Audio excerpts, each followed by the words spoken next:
अस्सलामु अलैकुम वरहमतुल्लाहि वबरकातुहू। अल्हम्दुलिल्लाहि रब्बिल आलमीन वस्सलातु वस्सलामु अला रहमतिल आलमीन व अशहदु अल्ला इलाहा इल्लल्लाह वहदहु ला शरीका लहु व अशहदु अन्ना मुहम्मदन अब्दुहु व रसूलुहु अम्मा बाद।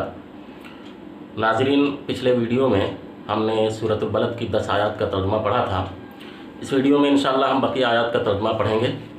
अऊज़ु बिल्लाहि मिनश शैतानिर रजीम, बिस्मिल्लाहिर रहमानिर रहीम। फलक़तहमल अक़बा वमा अदराक मल अक़बा फ़क्कु रक़बा औ इत्आमुन फ़ी यौमिन ज़ी मस्ग़बा यतीमन ज़ा मक़रबा औ मिस्कीनन ज़ा मतरबा थुम्मा कान मिनल लज़ीना आमनू व तवासौ बिस्सब्रि व तवासौ बिल मरहमा उलाइका अस्हाबुल मैमना वल्लज़ीना कफ़रू बिआयातिना हुम अस्हाबुल मशअमा अलैहिम नारुम मूसदा। इन आयात के अंदर अल्लाह रब्बुल आलमीन ने इरशाद फरमाया, फ़लक तहमल अक़बा। सो इंसान से ये ना हो सका कि वो दुश्वार गुजार घाटी में दाखिल हो जाता। अक़बा कहते हैं घाटी को, और यहाँ पर मुराद पहाड़ी रास्ता है। घाटी से मुराद यहाँ क्या है? वो रास्ता जो पहाड़ में हो। चूँकि पहाड़ी के अंदर जो रास्ता होता है वो इंतहाई दुश्वार गुजार होता है, क्योंकि एक तो उस पर चढ़ना पड़ता है, दूसरे बसा औकात रास्ता तंग होता है, तीसरे रास्ते में पत्थर होते हैं और जिनकी वजह से पैरों में छाले पड़ने या इसी तरीके से ज़ख्म लगने का अंदेशा होता है, और सबसे मुश्किल काम होता है उस पर चढ़ना। और चढ़ने में इंसान को मेहनत करनी पड़ती है, क्योंकि पहाड़ी पर रास्ता होता है, ऊंचाई पर होता है, तो इसलिए उस पर चढ़ना इंतहाई दुश्वार होता है। तो इसीलिए अल्लाह रब्बुल आलमीन ने इरशाद फरमाया कि फ़लक तहमल अक़बा। सो इंसान से ना हो सका कि वो दुश्वार गुजार घाटी में दाखिल होता। फिर अल्लाह रब्बुल आलमीन ने आगे खुद ही फरमाया कि वमा अदराक मल अक़बा, और आपको क्या मालूम कि दुश्वार गुजार घाटी क्या है। भाई, दुश्वार गुजार घाटी में अल्लाह रब्बुल आलमीन दाखिल होने के लिए क्यों कह रहा है, इसका क्या मतलब है? किसी को पहाड़ी रास्ते पर चला करके अल्लाह तबारक व तआला क्या करेगा? तो यहाँ पर घाटी का क्या माना है वो अल्लाह रब्बुल आलमीन खुद ही बयान फरमा रहा है। पहले तो अल्लाह ने खुद ही सवाल किया कि वमा अदराक मल अक़बा, और आपको क्या मालूम कि दुश्वार गुजार घाटी क्या है। फिर अल्लाह ने आगे खुद ही बयान फरमाया, फ़क्कु रक़बा, किसी गर्दन को आज़ाद करना। किसी गर्दन को आज़ाद करना यानी कोई ग़ुलाम है, कोई लौंडी है, तो उसको ख़रीद करके आज़ाद कर दिया जाए, या ख़ुद इंसान की मिल्कियत में अगर वो ग़ुलाम या लौंडी मौजूद है तो उसको ख़ुद से आज़ाद कर दे। तो चूँकि आज की दुनिया में ग़ुलामी का दौर नहीं है, तो बहुत से उलमा ने लिखा है कि अगर मक़रूज़ से कर्ज़ को अदा कर दिया जाए तो ये भी फ़क्कु रक़बा में शामिल है।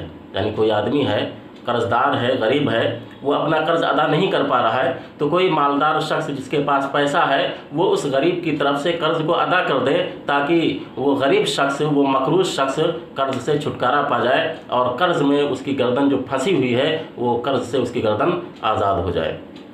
इसी तरीके से बाज़ उलमा ने कैदी को आज़ाद कराने को भी इसमें शामिल फरमाया है कि अगर कोई शख्स बेगुनाह है, मुजरिम नहीं है, और किसी वजह से वो कैद हो गया, जेल में बंद है, या किसी और शख्स की किसी दुश्मन की कैद में है, तो उसको आज़ाद करा दिया जाए।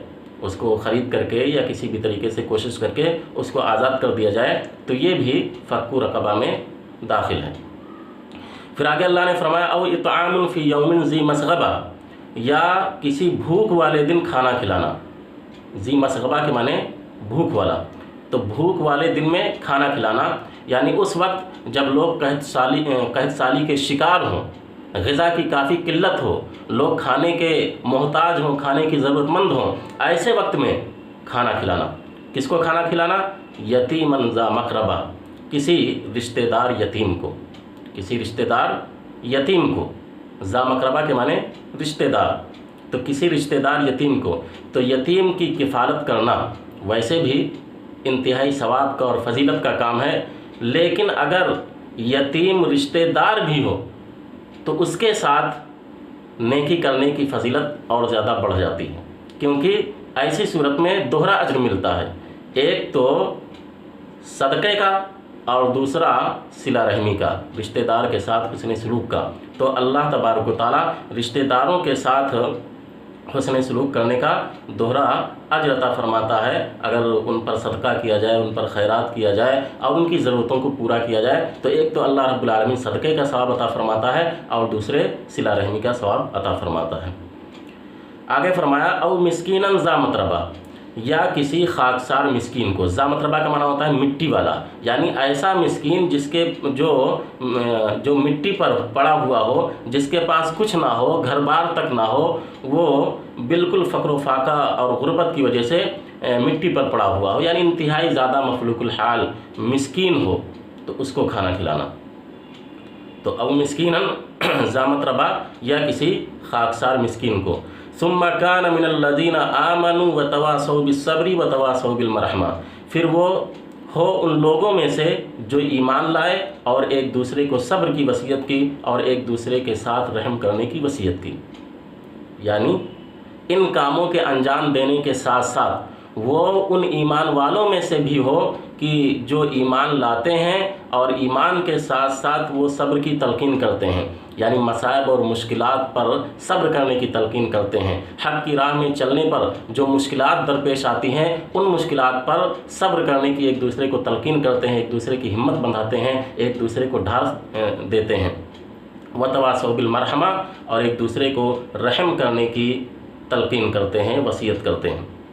پتہ یہ چلا کہ یہ نیکی کے کام یا اس کے علاوہ اور بھی جو دیگر نیکی کے کام ہیں یہ اسی صورت میں اللہ کے ہاں قابل قبول ہوں گے، اور آخرت میں اللہ رب العالمین ان کا اجر و ثواب اسی صورت میں دے گا جب انسان ایمان والا ہو، جب انسان مومن ہو۔ بغیر ایمان کے اللہ رب العالمین آخرت میں نیک اعمال کا کوئی بھی بدلہ عطا نہیں کرے گا۔ ہو سکتا ہے اس کی نیکی کی وجہ سے اللہ رب العالمین اس کو دنیا میں اس کی نیکی کا بدلہ دے دے، لیکن آخرت میں اس کے لیے کوئی حصہ نہیں ہے۔ ہاں، اگر آدمی مومن ہو، ایمان والا ہو، ایمان کے ساتھ ساتھ نیکی کا کوئی بھی کام کرے چاہے چھوٹا یا بڑا، تو اللہ رب العالمین اس کو آخرت میں اس کی نیکی کا صلہ عطا فرمائیں گے۔ تو اللہ رب العالمین نے ارشاد فرمایا کہ تجھے کیا معلوم کہ دشوار گزار گھاٹی کیا ہے؟ وہ گردن کو آزاد کرنا، یا کسی بھوک والے دن کھانا کھلانا، کسی رشتہ دار یتیم کو، یا خاکسار مسکین کو۔ تو اللہ رب العالمین نے ان کاموں کو، یعنی گردن آزاد کرانے کو، بھوک والے دن کھانا کھلانے کو، کسی رشتہ دار یتیم کے ساتھ حسن سلوک کرنے کو، یا کسی مسکین کو کھانا کھلانے کو، اللہ تبارک و تعالیٰ نے دشوار گزار گھاٹی میں داخل ہونے سے تعبیر فرمایا ہے۔ ایسا کیوں؟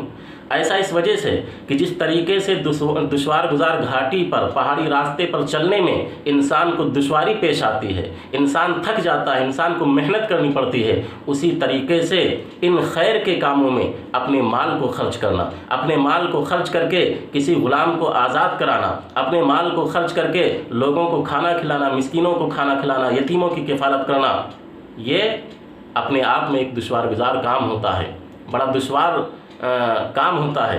انسان اپنے دل پر پتھر رکھ کر کے اور اپنے دل پر پتھر رکھنے کے ساتھ ساتھ اپنے مال کی محبت کو کم کر کے آدمی دوسروں پر خرچ کرتا ہے، تو چونکہ دوسروں پر خرچ کرنا اپنے مال کو یہ انتہائی مشکل ہوتا ہے، اسی وجہ سے اللہ رب العالمین نے اس کو دشوار گزار گھاٹی میں داخل ہونے سے تعبیر فرمایا ہے۔ گویا کہ ان کاموں کا انجام دینا دشوار گزار گھاٹی میں داخل ہونا ہے، لیکن اللہ رب العالمین انسانوں کو، مومنوں کو ترغیب دے رہا ہے کہ اسے چاہیے کہ وہ دشوار گزار گھاٹی میں داخل ہو جائے، یعنی اس طریقے کے ضرورت مندوں پر وہ اپنے مال کو خرچ کرے۔ پھر آگے اللہ نے فرمایا اولئک اصحاب المیمنہ، یہی لوگ ہیں دائیں بازو والے۔ اولئک اصحاب المیمنہ، یہی لوگ دائیں بازو والے ہیں، یعنی جو لوگ گردن کو آزاد کرتے ہیں، جو لوگ کھانا کھلاتے ہیں، مسکینوں کے ساتھ، یتیموں کے ساتھ حسن سلوک کرتے ہیں اور ایمان رکھتے ہیں، اللہ رب العالمین نے ارشاد فرمایا اولئک اصحاب المیمنہ، یہی لوگ دائیں بازو والے ہیں، یعنی یہی لوگ خوش قسمت ہیں، خوش بختی والے ہیں، جن کو کل قیامت کے دن ان کا نام اعمال داہنے ہاتھ میں دیا جائے گا اور جو لوگ جنت میں جائیں گے۔ والذین کفروا بآیاتنا ہم اصحاب المشأمہ، اور جن لوگوں نے ہماری آیتوں کے ساتھ کفر کیا، یعنی ہماری آیتوں کو جھٹلایا، ہم اصحاب المشأمہ، یہی لوگ बाएं बाजू वाले हैं, बाएं हाथ वाले हैं, यानी ये लोग कमबख्ती वाले हैं। इन्हीं को इनका नाम आमाल कल क़यामत के दिन बाएं हाथ में दिया जाएगा, जो इस बात की अलामत होगा कि ये रब के नाफरमान हैं और इनका मुकद्दर जहन्नम है। फिर अल्लाह ने फरमाया अलैहिम नारुन मूसदा, अलैहिम नारुन, उन पर आग होगी, मूसदा जो बंद की हुई होगी, यानी वो आग बंद की हुई होगी। तो अलैहिम नारुन मूसदा, उन्हीं पर आग होगी जो चारों तरफ से घेरी हुई होगी, चारों तरफ से बंद की गई होगी।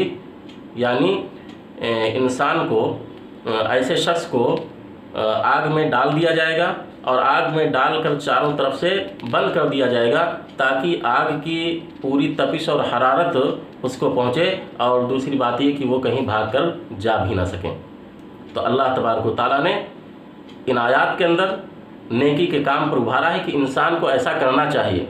यानी जब अल्लाह रब्बुल आलमीन ने इंसान को दो आँखें दी हैं, ज़बान दी, होंठ दिए, और फिर दोनों रास्ते दिखा दिए, अच्छाई का रास्ता, बुराई का रास्ता, नेकी बदी का रास्ता, सादत व शकावत का रास्ता, जब अल्लाह रब्बुल आलमीन ने इंसान को दिखा दिया तो अल्लाह रब्बुल आलमीन फरमा रहा है सो इंसान से ऐसा ना हो सका कि वो दुश्वार गुजार घाटी में दाखिल हो जाता। और दुश्वार गुजार घाटी से क्या मुराद है? किसी ग़ुलाम को आज़ाद करना, किसी गर्दन को आज़ाद करना, या भूख वाले दिन खाना खिलाना किसी रिश्तेदार यतीम को या खाकसार मिस्कीन को। अल्लाह तबारक तआला से दुआ है कि अल्लाह तबारक तआला हम सब को इन आयात के समझने और इन पर अमल करने की तौफीक अता फरमाए। आमीन व आखिरु दावाना अनिल हम्दुलिल्लाहि रब्बिल आलमीन। नाज़रीन, अगर आपने अब तक हमारे इस चैनल को सब्सक्राइब नहीं किया है तो बराए मेहरबानी से सब्सक्राइब कर लें। वीडियो के नीचे जो लाल रंग से सब्सक्राइब लिखा हुआ है उसको दबा दें, और उसके बगल में घंटी का जो निशान है उस पर क्लिक करें, और घंटी के निशान पर क्लिक करने के बाद आल जहां पर लिखा हुआ है उसको दबा दें, ताकि हम जब भी कोई वीडियो अपलोड करें तो आप तक पहुंच जाए। अल्लाह तबारक व तआला हम सबको अपने हिफ्ज़ व अमान में रखे। वस्सलामु अलैकुम व रहमतुल्लाहि व बरकातुहू।